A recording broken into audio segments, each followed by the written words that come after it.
क्या फीमेल के सूसू को स्मेल और टेस्ट करके पता लगाया जा सकता है कि वो प्रेग्नेंट है कि नहीं? एंशिएंट इजिप्ट के टाइम पे व्हीट और बार्ले के सीड्स पे फीमेल यूरिनेट करती थी।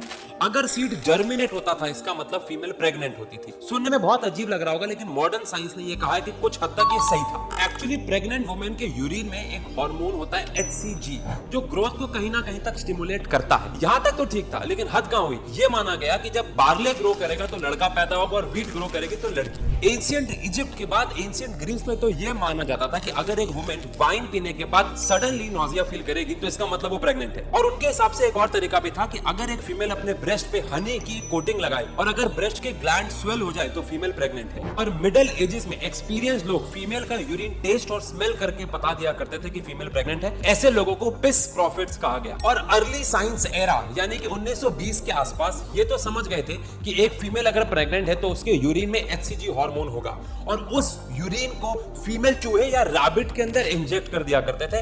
अगर उनकी ओवरी स्वेल हो जाती थी और कभी कभार रिएक्शन की वजह से मर भी जाते थे तो ये कंफर्मेशन होती थी कि फीमेल प्रेग्नेंट है। और उसी वजह से द रैबिट डाइड एक फ्रेज बन गया था एक फीमेल की प्रेगनेंसी को बताने के लिए। और आज के मॉडर्न साइंस एरा में हमारे पास छोटे छोटे किट्स आ गई है जो यूरिन के अंदर HCG हार्मोन की प्रेजेंस को बताती है, वो भी बहुत एक्यूरेसी से। तो मॉडर्न साइंस के लिए एक लाइक तो बनता है।